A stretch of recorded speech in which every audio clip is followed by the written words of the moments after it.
Happy Friday, everybody. Hello. Welcome to our little... Hello. Oh, hello. I don't know how to follow that when you're so up. Hello. So I don't know if to up you or go down you. I think you should compete with me. Not to go up on you, but not... Don't go down. No, I didn't mean that. Don't... Oh, God. John, imagine saying to a guy, down on you. Stop talking. Right, just for full clarification, James is off this week. He's absolutely fine, and he will be back next week. And there's some classic James on the way. I'll tell you about that in a second. But it's just me and Liesl today. And it dawned on me as I was waiting, and you were 7 minutes late. I did a swim beforehand. It doesn't... Now, in the olden days, when we were doing live radio, it really mattered. But here it doesn't matter, and it's quite frustrating because I can't sort of say, "Oh, I've started without you." I just sit here.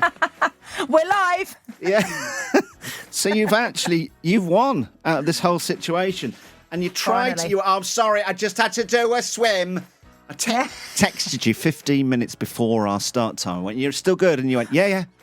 Yeah, I texted you back as I was getting out of the pool. Yeah. All the water dripping onto the phone. Classic. I tell you what. Welcome to our little Friday show. It's going to be just fine. We've got to try and keep it clean. We've got to try and keep it fine. It's going to be nice. John, on that, because the dad of the show isn't here, this is the issue. The two naughty school kids are allowed to run the show, and that is dangerous. It is. Because you goad me. I straddle both those camps of being stupid and silly and all that. And then also I think, just get on or whatever. and then although James has done his fair share of swearing, I've noticed on this podcast. So I don't know. Oh, yeah, he's let himself go. It's going to go. It's going to be fun. Yeah. Not only were you late, and do you start, by the way, I've realised you have a little catchphrase that you don't mean. You say a thing that you don't mean. I don't even know if you're aware of it, but you start every interaction with this. You ready? Cool. Oh, sorry I'm late. And I don't think you even know you're saying it. You certainly don't mean it. It's my default to every single thing I turn up to. I've had a couple of frustrating things this morning. I'm not really bothered, by the way. 7 minutes for you is fine. I've had that other one that I've noticed is a new first world problem. And it's a shame James is off because he'd agree with me on this one. I'm not sure you will, but waiting for people to reply to you on text and you get the 3 dots that they're writing something and then it stops and you think, oh, this is good. Are they re-editing? What are they doing? This would be good. And you wait. You don't go onto Instagram or anything in case you miss their reply. You think, we're in the middle of a conversation now. So you wait. Could be on eBay now, just checking if anything's sold. No? Okay. You wait and nothing comes. And it's such a build-up, I agree. And I'm judging that person. I'm judging them on so many levels. As I'm waiting for them, I'm thinking, how dare you keep me waiting? Secondly, can't you spell or something? Thirdly, know your brain. Just make it quick. What do you want? What are you trying to say? Why have you stopped sending it? Because there's too many distractions in our lives. In their defence, that's what's happened, isn't it? Or they've started typing it and not hit send because someone, I don't know, the kids have called out or something on Instagram suddenly come up there waiting for, so they're going to check that quickly, but then they forget to fully reply to you. I do it all the time. It's a nightmare. Yeah, but the thing is, right, with you is you reply with one sentence. It barely that. Whereas a couple of my real friends are much more intelligent than you, and so they'll give me 3 paragraphs. But the problem is with the 3 paragraphs, it takes them ages to type it out. I'd rather, in that instance, if I'm going to get the 3 dots saying you got a reply coming, I'd rather just get like a little short fix, keep me going, breadcrumb me with the conversation, little tidbits here and there, just to keep you. Otherwise, can we just cancel the dots because it's giving me hope. It's controlling me, if anything. It's not letting me get on with the rest of anything I'd be doing on my phone, much more important things. Instagram, Facebook, X. I agree. I do agree. It's annoying. Getting the dots and then not getting... It's as frustrating as the phone ringing and you realise, oh, God, it's in the other room. So you leg it in there and then it stops ringing just as you get there. It's as annoying as that. It's as annoying as plugging the USB into the computer, but realise you've plugged it in the wrong way round. So you turn it round and you try and plug it in, and it's still the wrong way round. It's as 100% annoying. agree on all this. It's as annoying as standing at the self-checkout in the supermarket waiting for the assistant to approve you buying paracetamol like it's plutonium. It's as annoying. Shall I keep going? Keep going. I like it.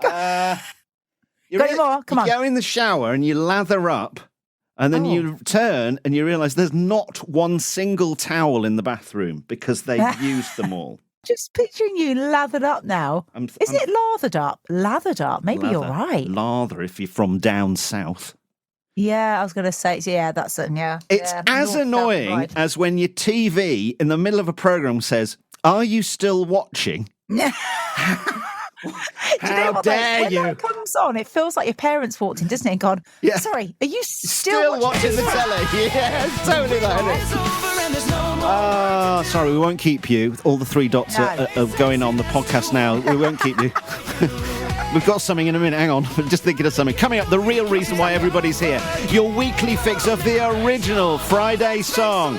Hang on. Are they singing Friday on this? They better not be. The podcast is here. Hang on, listen. Oh my God! Even these guys are doing Friday. Coming up, I did something, Liesl, for the first time this week. Now it's you've probably been doing. I know you've been doing it for years now, but I broke my. I did something for the first time. Can you guess what I've done that you've been doing for years? Is it shaving down below? Because I don't. Why would I do that? Why would I be doing that? Do you? Just some out of guys interest. trim down there. I don't think Paul does actually. I don't want it, but I think some men are quite. All right. Is it metrosexual? Why don't we just try and keep it down there? Can we just keep it above the stomach level today? In fact, no higher, above the shoulders. Can we do a whole show, a whole podcast where we just reference things above the shoulders? It's nothing to do with down there. I've done something for the first time this week. You've been doing it for years. Oh. I think I know what it is. Is it to do with the supermarket and eating? You walk around just chowing down before you've paid for anything. No, I'm not. Yeah, and I'm not a criminal. End. Not a criminal. You haven't done that because I know your sugar levels can drop suddenly, not mine. My sugar levels. Also coming up, Mum's catalogue, in the interests of openness and honesty 26, another confession from one of our listeners. It's incredible. A throwback from James, our James, failing in front of his father-in-law. He failed the ultimate test. Are we ever good enough for our in-laws? That's the question. Have you met Paul's parents? Are they still around? They are so normal and nice. Like, I'm not used to it because I'm from quite a crazy family, really. Yeah. Although my dad wasn't, but my mum was. So she kind of upped the craziness, I guess. But he kind of just let it all run over him. He was very quiet man. You don't want normal in-laws when you're Liesl. I know, but they kind of normalise me. So when I actually saw them for the first time in ages the other day, and they were like, "So what are you doing at the moment for a job?" And they are, when parents-in-law or future parents-in-laws asks you things like that, you're like, "Oh my God, I feel like I'm being interviewed." But they're so nice. Literally the most normalest people I've ever met.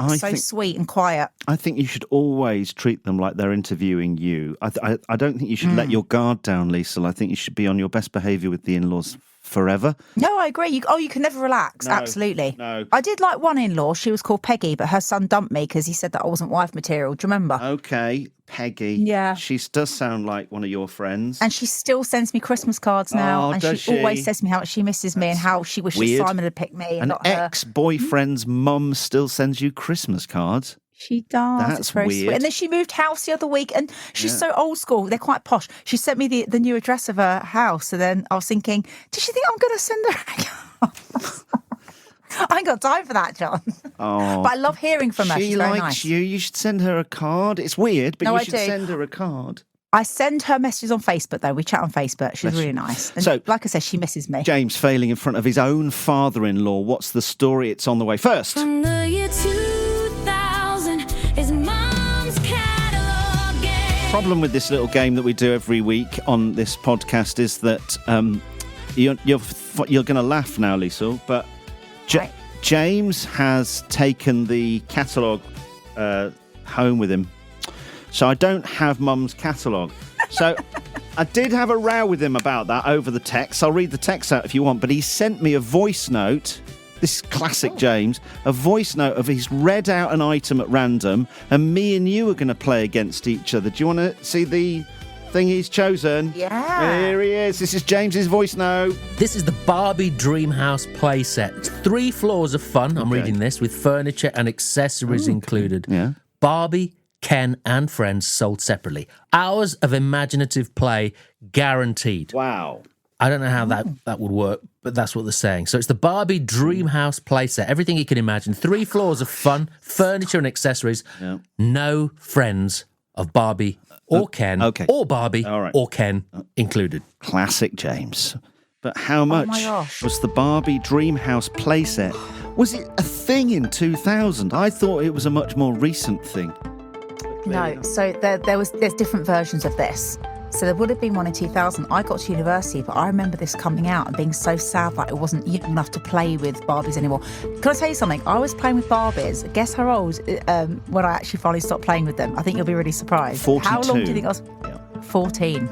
Oh. I played Barbies and Ken, but I reckon because there was no screens, we didn't have all the things we have now. No. But like I was role playing and doing all sorts of my Barbie and Kens. I bet. And sometimes Action Man would get involved, John. Right. And Skeletor once came in. Didn't you get From He-Man. Didn't you get a Barbie Dreamhouse playset for your own daughter just so that you could play with it? Because I never got one myself, that's correct. Because I got the Cindy house for Christmas one year, which I loved, but I did always want the Barbie later on. My wife sold ours on Facebook Marketplace. We had one for our children, and a guy bought it just before Christmas, and he drove from Wakefield. Really nice bloke. And I had to show him all the bits that were snapped on it and try and get it in his car because it's quite big. Oh, it's a nightmare. Ours is in the attic at the moment, yeah. I took it away because one of Henry's friends, I remember telling you this, there was a play date, she snapped the stairs to the pool, and I was like, right, that's it, it's gone. So I just don't want anyone to touch it Did now. it have like a round slide down the side of it? Yeah. Yeah, but it's massive, the slide, it sticks out, so we always had to store it away from the house because it didn't quite work. How much did it cost in the year 2000? Do you want to go first? I'll go first. I'm just going to go £5 more than you. All right, well, 2000, I'm going to say £140, £139.99. That's what I'll say. £139.99, £144.99. £149. All right. How much did it cost? We're going to get to the bottom of that, and we'll find out on James's voice note that I promised you I haven't listened to. How much was the Barbie Dreamhouse playset in the year 2000? Make your guess now. Making Fridays great again. Big John at breakfast.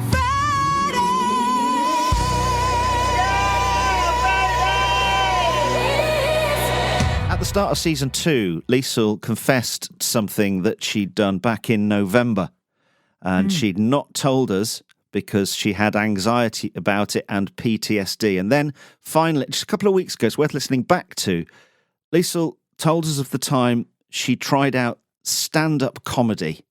On stage, she's actually been doing it secretly behind our backs, and it was the biggest gig, and she invited all her friends, and it was the longest ever gig, if I'm right in thinking. Is it 15 minutes you did on stage? It was my first 15 minutes, and it was my first paid gig. So I've been doing stand-up for about 2 years before that, sporadic gigs and stuff. So yeah, so this was a biggie because it was a paid. I was paid to be there. Question number 1. How much were you paid? I cannot disclose that, John. Is it big money? No, of course it's not. I think it was about. I'll tell you. I think it's about £100. Wasn't a lot. But you're only doing You got 20 minutes. £100? I was 15 surprised minutes. you get £100 for it. Yeah, but it was a big club and it was an established club. It wasn't, well, you always know before if it's free, if you're doing a free, 10, 15 minutes, whatever. But this was a proper paid gig, yeah. People on our Facebook page, Big John at Breakfast, were commenting it. There was a bit of a thread on there, and I'm reading some of the questions that people were wondering. Oh, gosh. Are you doing another gig that we can all come to soon? Easter? I've got one in April. Where? I've got one in April in Sheffield. Oh, mate. You won't come, though, because you've said before Well, you'll it be depends. dying inside Is watching it- me. No, you said it. Where and when? Right, well, I'm just having a look. It's called Northern and Unfiltered in Mexborough. And it is on. I'm just checking. Just so you know, Mexborough's not in Sheffield. Oh, okay. Well, there you go. I can't come There to you that. go. Hang on, See, hang on. why hang on. can't you come? It's not that far. Sunday, the 19th of April in Mexborough, called Northern and Unfiltered. What's the date? Oh, God, I've got to go back and check again. Do you I want never remember. to publicise that? And do you want our listeners? And we all going to go and support Yeah, definitely. you? I'm not coming to Sunday, the 19th of April. Yeah, it's a Sunday. It's the other thing as well. It's a school But yeah, night. Sunday, 19th of April in Mexborough. Some of the comments here. Do you want some more questions? Yeah. What made you finally do stand-up?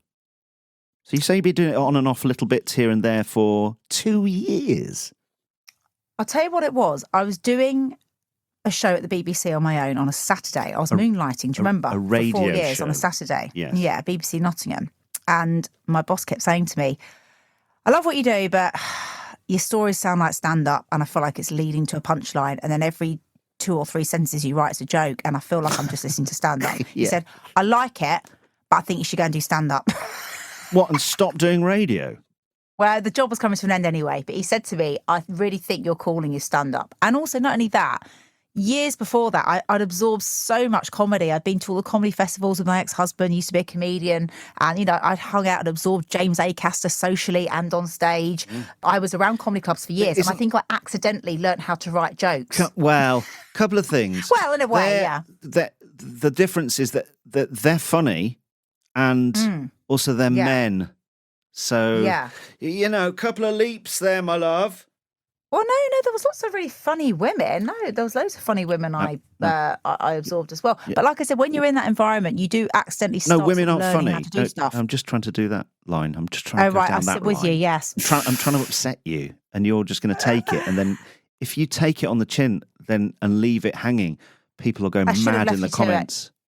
No, you're right. Oh, yeah, good point. Oh, I saw you I'm were gonna clickbaiting there, John. The thing is, they can't cancel me because I've already been cancelled. So, Yes, that's right. Yeah. no, obviously, I'm with you. I know you being very funny. You've made me laugh for years, especially your But it wasn't- parking.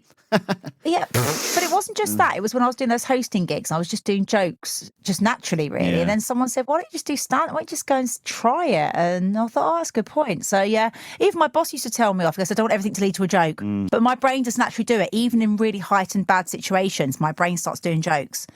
I had a really bad situation the last couple of days, and I stood there in the hospital doing jokes. And I'm like, "Oh my God, what's wrong with me? There's something wrong with me." But at least try and get paid for it, right? Yeah. Has anyone ever laughed? What are my jokes in the comedy club? All right, some of these comments here, I'm going to read them out. Have you ever wanted to just walk off? I love that people have been so mean. It is hard to do. I imagine I've never done it. Yeah. I've never done stand-up comedy. I'm too scared. And, you've clearly got much bigger balls than I realised. Well, And you have, you've got no shame. And it's not that. I just you are very the thing confident. is, when you go to the Tate Modern with your mates, and one of your friends will always go, "I could have done that," but you didn't know, did you, Malcolm? What do you mean? didn't Like do it, some did you? artwork that People they always could have assume done? they can do. Yeah, Yeah. they can just look at the artwork and go, "I could have done that." Or how many times people have said to me on the radio, "Oh, I quite want to do that." Well, you do. I could do that.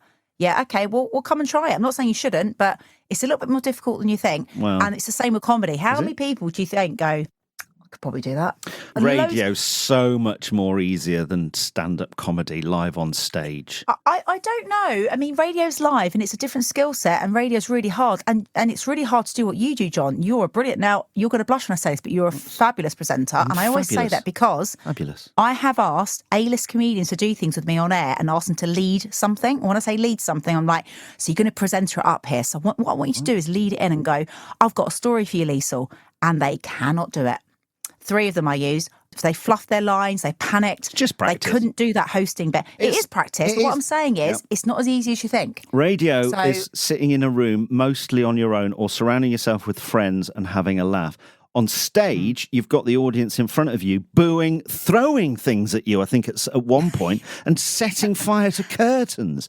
So, I don't know. It's amazing. Can I also tell you why it's so hard on the radio, especially when you're doing a solo show? When you do a joke, you can't hear the laughs or any reaction from people. So you No, don't but know that's how because you're there coming aren't across. any. especially on our show. But the thing is, it's a really difficult skill set. All you need is the confidence to do it and believe. You've got to back yourself, really, is what I'm saying. So you've got to know what you've written is good. And the work is all done in the dark. Despite the 15 minutes of hell and dying on stage, has it changed your confidence in normal life being a stand-up? Are you technically a stand-up now? Is that what your label is? Oh, my God. No, I don't tell anyone what I do now. Because I don't like any kind of jobs to define me. If someone really wants to know my main role, it's being a mother, to be honest with you. So, and then anything else is a side note. And how's that going? No, really badly.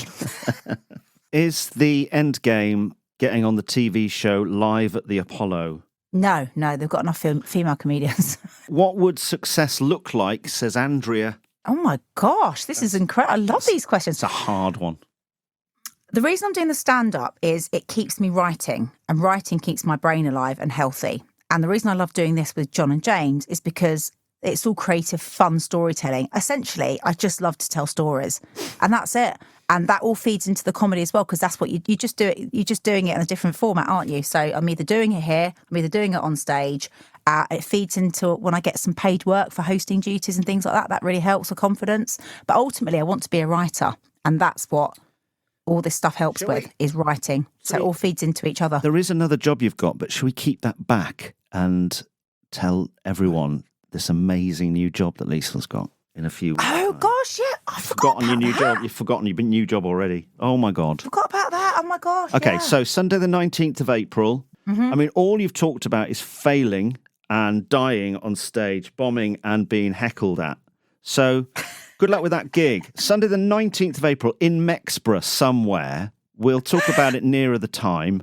And maybe, just maybe, we're all coming, Liesl. You know how I talked about all the failures?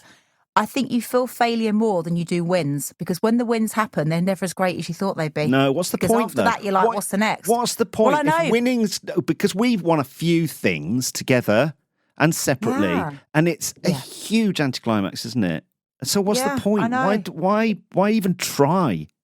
Because it's the journey. That's what it is. I know that's cheesy, but it is the journey you're on. So, But the journey's there you go. rubbish, isn't it? The journey of life. What's the... Shall we? It's up to you. But do you want to... Should we get Coffee Girl on? Yes, please. Okay, a bit of Coffee Girl. Then I need to tell you of something that I've done for the first time. Big John at breakfast. Fridays. Hey, it's Coffee Girl. Yes! Don't just listen, be in it. Support the show, claim your shout out on the Friday song. Just jump over to bigjohn@breakfast.co.uk please. and click Buy the Guys a Coffee. We couldn't do it without you. Liesl, I'm glad James is away today, as I want a word with you to find out what your magic is. You have him in the palm of your hand, and you've obviously had him somewhere else as well. But why you and not me? Oh. I assume it's due to your hair or your fabulous fashion and your organizational skills and your flair for driving. One day, I hope to be as hot as you. Get that Friday feeling. Any day of And the week. so do I, girlfriend. John at breakfast. Friday. She's my favourite. Liesl, I've lost my virginity. Oh my gosh. You've been on Vinted. I've sold my first thing on Vinted. It's exciting, isn't it? What is it? What did you sell? I've sold something. Sold it, mate. Everybody's been on Vinted, right? I'm really late to this Probably. party. Yeah. Do you remember my thin days? Yeah. Coat from those days has now been sold. Thank you very much. You looked lovely in those days. I remember when you went and Right. bought a whole new suit. I feel like it was a Ted Baker one Yeah. in my head. I feel like you sent me a picture of you looking you nice. know where you say things and then you don't really realise. You look so good in your thin days. It's sort of laboured. Do you understand why that might be? Somebody might take. I don't take offence at it. You know. No, the thing is, you were very, well, I don't know. I think you look good now, but... But You went through a phase of looking, do you remember, really this is chiseled? really. Why are you commenting on anything about people's weight? you look good now, though. What? You No, look good now. the old backpedaling, the old pull it back. I'm Well, not yeah, the after lovely suit on. compliments. I'm not after any of that. And I can take the criticism because, boy, do I hand it out. But, mate, this isn't about my stomach or my boobs. This is about selling my first thing on Vinted. Now, I will say it's a game. You don't get a lot of money for stuff on Vinted, do you? People are triers, yeah. And you get people, they'll often make a cheeky bid and then you'll reply with like a different price and they're not interested. You've got to take their first, it's a game. They don't actually want the coat. They just want to see if they can get the coat really cheap because it's a game. It's just the win. They won't wear it. They don't actually want it. I will say though, I sold it. And I've learned that if they don't make you an offer, just have it, just take it, as long as it's not stupid or a waste of time. But I will say I get too many notification emails from Vinted. Oh, it's now with InPost. It's now with the courier. Yeah. It's been dispatched now. More off, please. My relationship with my ex-coat ended when I put it in the locker and kissed it goodbye. I don't need the notification. I don't care. All these notifications will be due to some kind of focus group that Vinted held with stupid people. And they've said, is there anything we can do differently? And stupid people have sat around a table eating free biscuits going, well, I mean, it might be nice to know how it's getting on its journey. Is it okay? Maybe we could find out the name of the courier. Has it passed through the sorting depot in Kettering yet? I find it easier than eBay. I know they've taken a lot of charges off eBay now, haven't they, to compete with Vinters? Yes. So I think it's easier on eBay now. But do you know what I hate about eBay? If you put an offer in, if it's accepted, they will take your money immediately, whereas they won't do that on Vinted. So sometimes I'll put an offer in. And you don't actually want it, and you're just No, messing. but like 10 hours later, I do think, do I need another dress? This is you. Yeah. So you were the person who's put the offer in, and then you can put a counter bid in, and they just ignore you and ghost you. That's you. Well, loads of people do it to me as well. But I like the fact you can change your mind on Vinters, whereas like eBay, you can't. They're really like, oh, we'll take your money. The other week, they tried to take my money straight away, but I had a new card sent. They had the wrong card details. Oh, I was so excited because I found the same thing for £10 less on Vinted. How cool was that? I was like, oh, thank God, because I could have lost all that money to something else I should have bought. I think Vinted is the buyer's market. It's not for sellers. You're gonna have a bad time. There's time wasters like Liesl and the fella that didn't really want my coat. And with eBay, it's better for the seller, I think, and you get a better price. I don't know. I did see this post about Vinted and the way to get your stuff sold. So you put something for sale on Vinted, and then like some people will favourite it, and you'll get a notification. Ooh, it's been favourited. Ooh, yes. What you do is after it's been favourited, you put the price up a little bit. Right. Now, people who've favorited things don't get notified when you increase the price, apparently, on Vinted. But they do when it decreases. So if you favorited something, you might get a notification to say, oh, the thing you favorited has gone down in price. So what this person does is they drop the price slowly back down on payday. So the person gets a notification that something that they've favorited has gone down in price. They see that it's gone down in price. They know that it's payday. They've got some money. They buy it. And it was the same price when they favorited it 2 weeks ago. You put it up and then you bring it down just on payday. They get a notification. You get a sale. That is the cheat code for Vinted, apparently. Oh my gosh, I didn't know that. I love how you've only just gone to Vinted. Now you know like these cheat codes for it. Was just a post I saw online, and I thought, I wonder if that actually works. Is anyone good at Vinted? What's the cheat code on it? And does anyone want to buy a Ted Perry T-shirt that I've got? It's double XL. And it's not actually. It's I think it's just large. Actually. Making Fridays great again. Big John at breakfast. Fridays. James is back next week. Classic James on the way, though, falling out with the in-laws and failing in front of his own father-in-law. That's coming up. Also, Honesty 26, somebody reaching out. They've got a thing going on that they've never said out loud before. And the official Friday song coming. First, Liesl's going to confess to something. What have you done? I've had an absolute nightmare in the last 48 hours, John. Excellent. Oh my gosh. I'm so excited. Can you imagine someone being fitter than Idris Elba? Oh, God. Because I never thought I'd see a man anywhere near as fit in my life as Idris Elba. And then I go into the hospital and I see the fittest man ever. I need to drop me coffee, John. I was like... Doctor or that can't be patient? real. Doctor. A doctor he was fitter than It's called Idris Dr. Elba? Bone. Dr. Bone? He's a bone doctor, I don't know. Oh, okay. It was not his real name. Okay. You can't go out with No someone idea. called Mr. No. Bone. I think I'm in love with him, John. But it was in the most inappropriate setting ever to be having these feelings towards someone. Why are you in hospital? Penelope, who's 10, broke her arm in 2 places. Oh, no. Did backflip. What was she doing? She was doing a backflip and she landed funny. And she's got 2 clean breaks in her left arm. And I was at work at the time and I had a phone call from her grandma. She's like, well, we're off to A&E again. This is the 3rd trip this month. Oh, God. 3rd trip. Week before that, I think she thinks she's a cat. So she'll get up on the sides of things and jump down without really thinking about how high she's jumping. 2.5 weeks ago, she jumped down in my garage and sliced her hand on one of the slats that went to the bone. Oh, That was okay. mate. I don't think any stitches were needed, but she had an x-ray, but she's fine. So she's got a right hand bandaged up Yeah.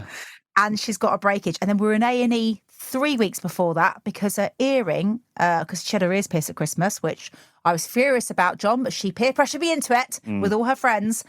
And the earring disappeared inside her ear while she was asleep overnight. Like a stud. Yes, so it had to be removed in the hospital.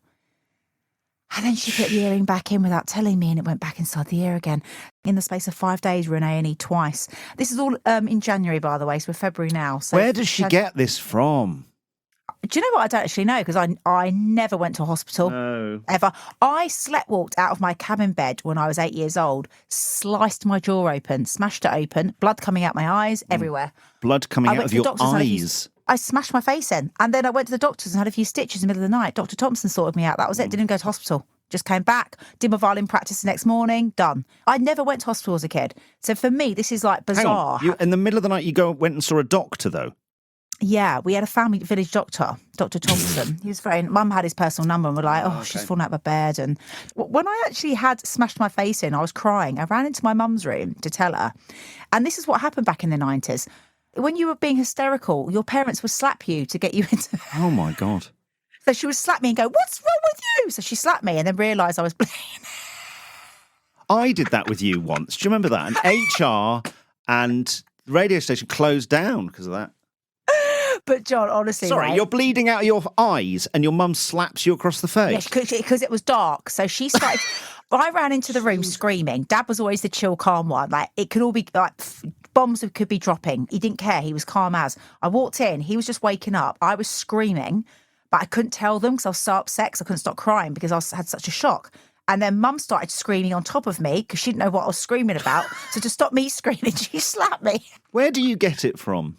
And then my dad was going, calm down, girls, calm down. And he's trying to look at me in the mirror and he's trying to work out what had happened because they couldn't really work out what happened because I was asleep. So, but the point I'm making is when I arrived at this hospital, we're in paediatrics. She was in a wheelchair, loving it, by the way, like just loving the attention. But then Penny was a bit off her face on some drugs. What did they give her? Fentanyl or... What's that? Something up her Fentanyl? nose. But Fentanyl? she went really excited and happy and chatty for like an hour. Okay. And then when this guy got called out, the nurse went to me, we've got to go and see the bone doctor now. So they decided what they were going to do is pull it back in. Instead of going for an operation, which I thought they God. might have to do. Oh, John, it was awful. So I went round and Idris Elbow, fit guy, was like, when I saw him, John, I forgot Penny was even there. He was like, oh, hi, I'm Mr. So-and-so. I thought, oh, my actual God. And I had this tiny dress on. So I thought, I'll just strategically place myself on the wheelchair in a seductive way. Ugh, poor bloke. And he said, excuse me, can you get off the wheelchair? That's for Penny. Yeah. Stop it, John. Anyway, he called 3 nurses in and they got her in place and they had to give her gas and air. And it was amazing. But he said to me, parents have to sit down during this. I said, why? He goes, because they faint when they see what happens. Oh, God. I'm like, oh, my gosh. Apparently, it's a crack that makes them really upset. I broke I don't know if I ever mentioned, I broke my shoulder. I broke my humerus, you did actually, the mention. arm, a couple of years ago. I've never had pain like that before, and it was for weeks as well, the pain. How is she now, just out of interest? Is she all right? I mean, she's in pain. sleeping is really difficult, and Yeah, bless so her. she's just got a brand new cabin bed that's really high, so high her face practically touches the ceiling. I got my measurements wrong, John, when I ordered it. Oh, God. She has to wake up really slowly in the morning not to whack her. And she's still on the top bunk with a broken arm. No, she's not. Oh. So that brand new bed is like, I've had to pull the mattress off and I've basically just had to sort her room out. I did it all yesterday and made it all nice. I put a little table by her but last night she wouldn't get out of her uniform. She was too painful to get her uniform back on for school. So she lied there in her uniform. Yeah. I just felt so sorry for her. But no, she's in a lot of pain. She says if she jumps, it jars her bone. Yeah. But also she's more upset because she's a really good dancer. She's got a competition in a week, which I've already paid for. I won't get a refund on. It's fine. I don't mind. Send It's her fine. anyway. Send her. Get your She's value going to from it. spectate, John. Oh. Yes, but but that's really hard. She's a bit of an athlete. So Talk she's to like, me how they put the bones together. What do they actually do? Okay, well, this is incredible. So obviously they did an X-ray. Then they looked at it and he goes, right, there's 2 clean breaks. He said, but I think I can sort it. And Penny said, are you any good at bones? To him, he went, I love this. He goes, it's my favourite job ever. That's why I do it. He's really good with her. So what they did was there was 2 nurses. One held her wrist and the other one held her shoulder. And then literally, and I felt so sorry for her. It wasn't just a quick crack and to get it back into place. She had 5 minutes of being pulled around with gas and air. And her little leg was going up. I always do that when I'm in pain. I pull my leg up. She did that. Yeah. And suddenly I got visions of her just being in labour with gas and air when she's older. And I thought, that's going to be horrific. Yeah. To see your child go through that is really upsetting. Yeah. But obviously, it did soften everything with Idris Elbow standing. Yeah. I imagine. As long as I went, you've had oh, a nice time, that's the main thing, you know. I went to him, are we going to have you? He goes, we'll come back in a week. I went, are we going to get you? Because I think it's really important to see the same. And what did he say? I went, oh, I don't know, depends who's on. I went, well. What shift are you? What day are you in? Dr. Bone, have you got a bone? Can I, Wednesday, how's Wednesday look? We'll pop in John, Wednesday. Okay, well, we'll managed to get a picture hello, of it's him. Dr. Bone here. He's not, when's he on? He's not until Friday. We'll just sit and wait. We'll wait. It's Wednesday. I know, but we'll wait for him. We'll wait for him. It's Idris bloody Elbow. Penny was like on the way home. Mum, he was a really nice man, wasn't he? I went, so nice. I don't make him like that, do they anymore? John, you should have seen his guns. When he was holding her, I thought, I'm going to send you a picture of him. I've got a picture of his arm. You're accidentally. outrageous, you know that. I took a picture of Penny for my friend and said, here she is. And I accidentally got his arm in. But my friend said, oh my God. What are the rules going to hospital with your daughter that's broken her arm in 2 places and getting a sneaky photo of the doctor? How does he feel about? I think there's a clause in the GDPR rules about taking photos of NHS staff and doctors and I consultants. only got his arm in, for God's sake. But can I just say something? Do you remember years ago when I said to you, and I said this on air at Hallam, I said I had a rule. Doctors weren't allowed to be good looking when you were giving birth. Do you remember? Yes. No. Remember I told you that really fit consultant came round when I was like 4 centimetres dilated in pain, screaming for the drugs menu. And I said to this other nurse, I said, he's not coming back, is he? Because I knew it was going to get worse. She said, no, he's going off shift now. I went, I don't want any good-looking people in there. And I looked at the nurse, this guy, and I went, you can stay. You fancy them all. No, dentists, he was fit as well. Not as doctors, firemen, anyone in a uniform, any man, any real alpha male. God, you're so... I've only ever... Just back off. I never fancy... policemen or firemen, which is weird because my friends all love firemen. That's and police. because I you're don't always breaking the rules and laws and things, so you can't be around them. No, I only But really anyone like else, intelligent men. I don't really. Okay. I don't really like those other ones, He-Man types. Not for me. Okay. You don't like an alpha male, intelligent men, or Dr. Bone. Dr. Bone.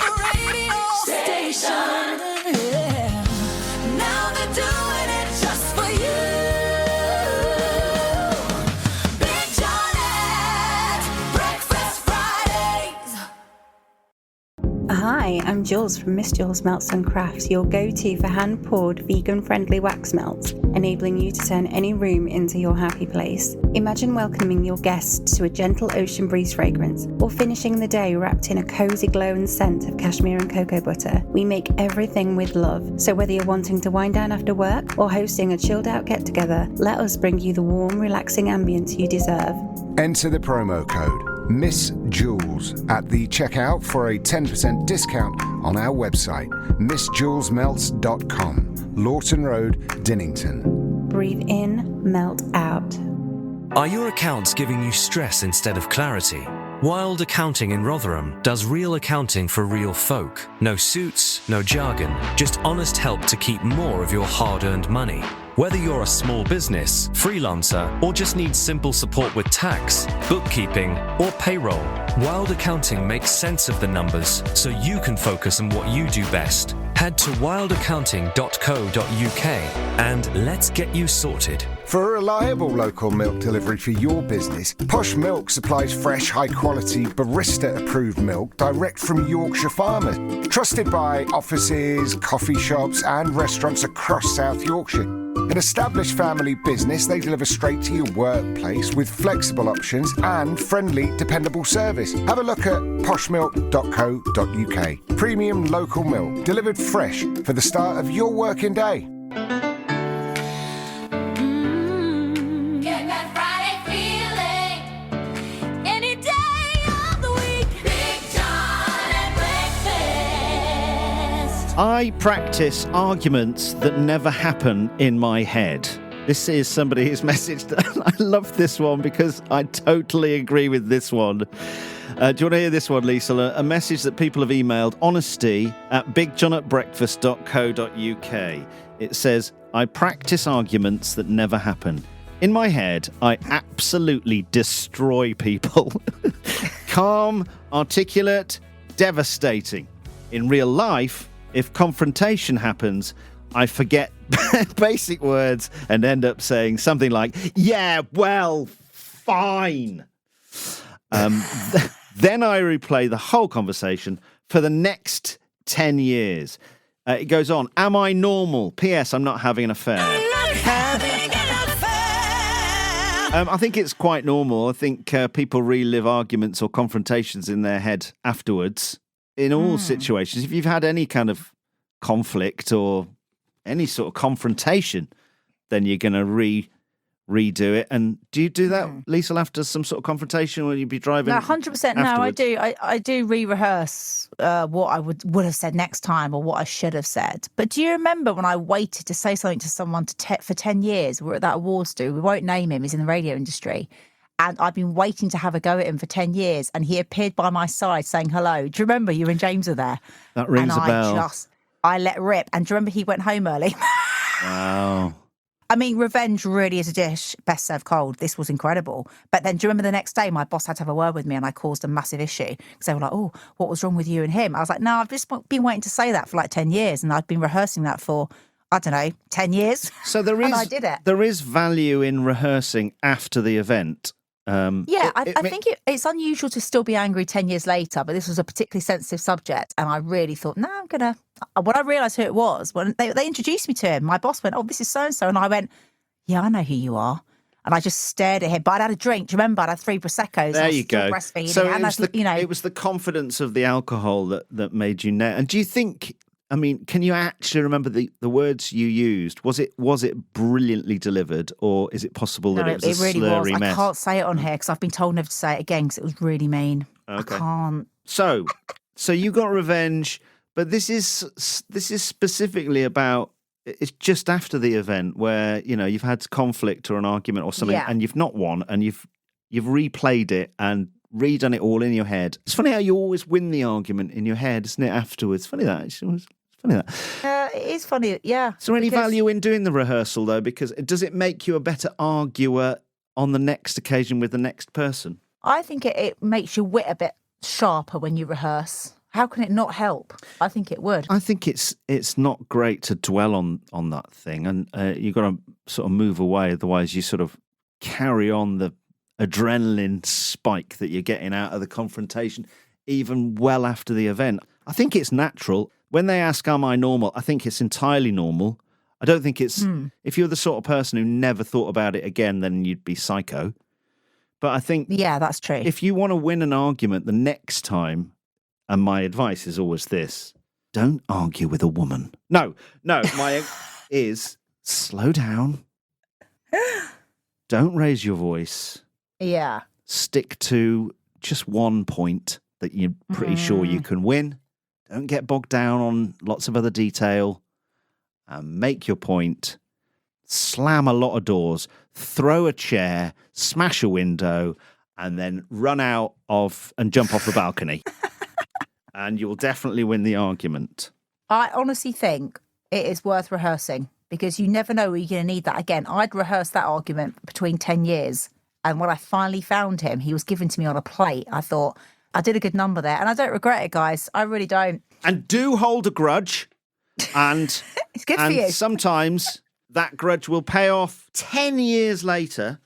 I'd like to know the longest grudge that you've held and the longest time you've waited to get revenge. Like Liesl, can you beat 10 years? And what's on your mind? What have you never said out loud before? You can go completely anonymous on this. Email honesty@bigjohnatbreakfast.co.uk. And thank you so much for all the messages getting through. I can feel a Friday song coming on. First, Throwback James. Full of good vibes, I'm not having an affair. Big John at Breakfast Fridays. If Big John at Breakfast has ever kept you company, made you laugh, or just filled the silence, this is your moment. Support the podcast at the website, bigjohnatbreakfast.co.uk. Stand up, be counted, and we'll give you a proper shout out on the Friday song. Just real people backing something they love. Do it now at bigjohnatbreakfast.co.uk. And thank you. It's Friday, it's time to kick the weekend off again. With Big John at Breakfast, here we go again. Hey everyone, it's Big John. We went to visit my wife's parents yesterday in Derbyshire. My father-in-law has got such amazing practical skills, engineering skills, design, anything around the house. He'll say, you want to do this. Oh, he's You wanna do manly. Yeah. real man. And he's helped me so much with skills. He's helped me to rebuild our own home. It was a mess. And I know when he comes to my house, he's judging my tools and my garage. It's a right mess. It's a disgrace. And I don't blame him. Yesterday, we dropped off our Christmas present for him. It was a surprise, so there's no spoilers here. But he'd been told we were coming.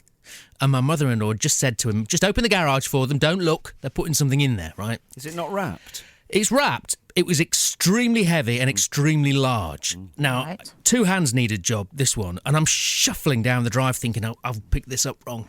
You know when you pick something up wrong and you can see your destination and you're thinking, this could go on the floor in a minute. Yeah, yeah. I'm starting to sweat. I'm shuffling. Yeah. Got into the garage and he did that not looking thing. He put his hands over his eyes and my kids were giggling. I'm not looking. And my mother-in-law said, just leave it by the lathe and I put a towel in there and you cover it up. And I went, yeah, sure. And I'm shuffling into the garage, sweating, immaculately presented garage. There's tools everywhere, but beautifully stacked. Workbenches down either side. It looks like he's a carpenter. It looks like he could build Pinocchio, this place. James, what have you done? Well, I'm thinking lathe.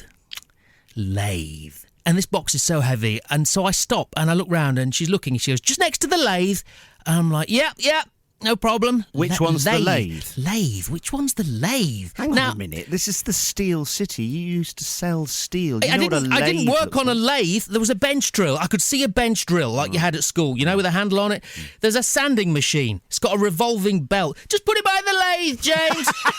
This is a very heavy box. I'm thinking this is going on the floor in a minute. There's a vertical saw. A vertical saw that you could slide things along. It's like the repair shop in there. How many bodies is he getting rid of? There's a lot of holes in his garden, John. At the end, I just walked to the very back of the... It's by the lathe, Jay. Yeah, okay. Just put it by the lathe. I just went to the very, very back of the garage and put it by the plastic chairs. I put it by the plastic chairs and took the cover off the chairs to cover the gifts. So now the chairs are open. Yeah. I have no idea where the lathe was. No idea. So all I'm thinking there is, I'm having conversations in my head thinking, they're going to talk about me when I've gone, saying, why has he put it here? Why has he put it? Doesn't he know what a lathe looks like? Yeah, they are. The thing is, I don't know what a lathe looks like. And I'm going to stand up and tell you, I don't know what a lathe looks like. Does anyone know what a lathe looks like? It's like metal sometimes, and it's got some No, I don't. You'd have put it with the chairs, wouldn't you, John? no You'd have put it idea. with the chairs too. I'd have put the elephant by the chair.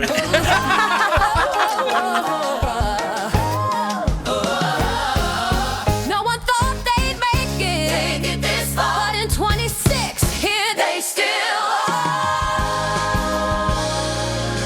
Big John at Breakfast Fridays. We want to say a massive thank you to the fantastic sponsors making today's show possible. Wild Accounting in Rotherham are leading the charge with Emily and her team, ready to help you get everything straight. It's honest, straightforward accounting for everyday people.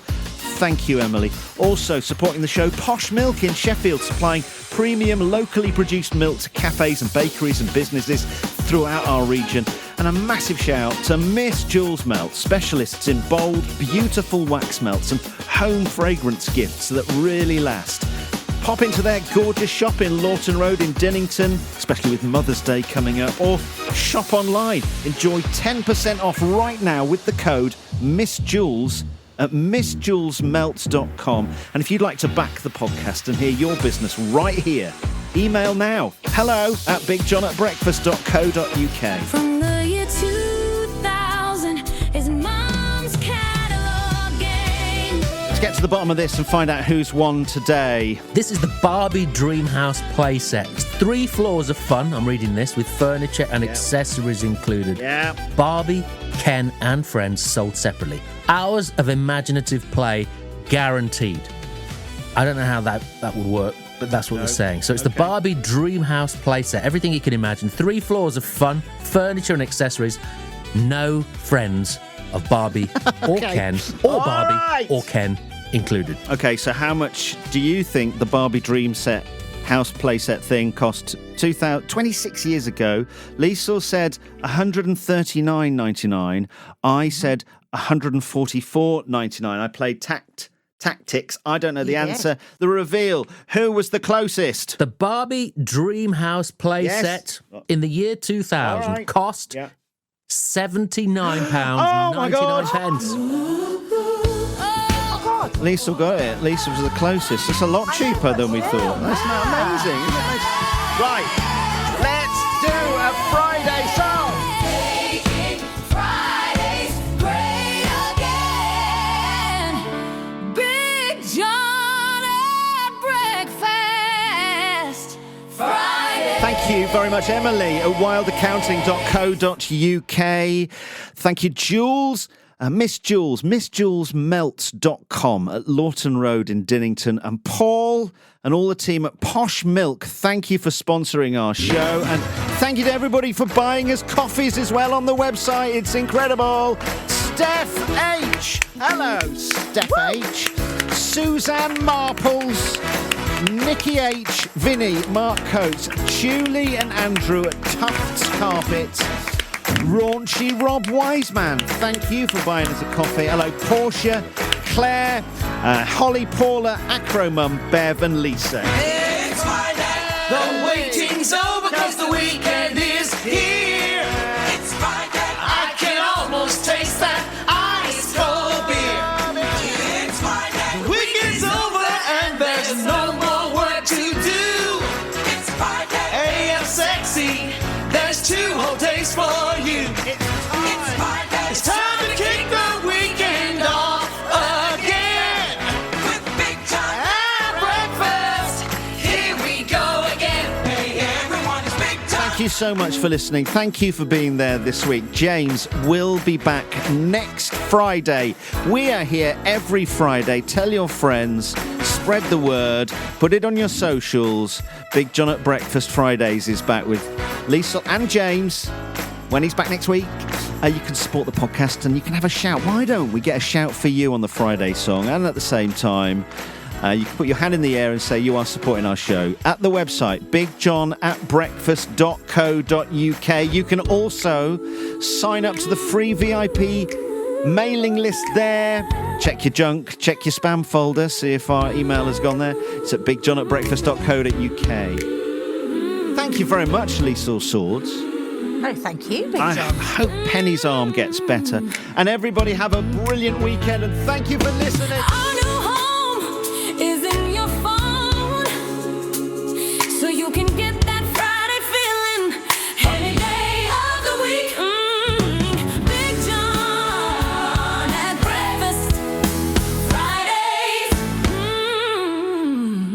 accounts giving you stress instead of clarity? Wild Accounting in Rotherham does real accounting for real folk. No suits, no jargon, just honest help to keep more of your hard-earned money.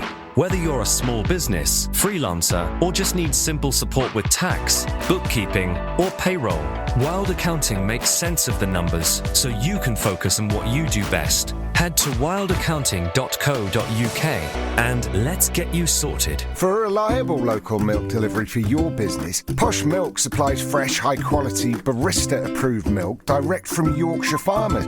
Trusted by offices, coffee shops and restaurants across South Yorkshire. An established family business, they deliver straight to your workplace with flexible options and friendly, dependable service. Have a look at poshmilk.co.uk. Premium local milk, delivered fresh for the start of your working day. Hi, I'm Jules from Miss Jules Melts and Crafts, your go-to for hand-poured, vegan-friendly wax melts, enabling you to turn any room into your happy place. Imagine welcoming your guests to a gentle ocean breeze fragrance, or finishing the day wrapped in a cozy glow and scent of cashmere and cocoa butter. We make everything with love, so whether you're wanting to wind down after work or hosting a chilled-out get-together, let us bring you the warm, relaxing ambience you deserve. Enter the promo code Miss Jules at the checkout for a 10% discount on our website, missjulesmelts.com, Lawton Road, Dinnington. Breathe in, melt out. Follow us in your podcast app, follow our Facebook page, and join the free email VIP club at bigjohn@breakfast.co.uk.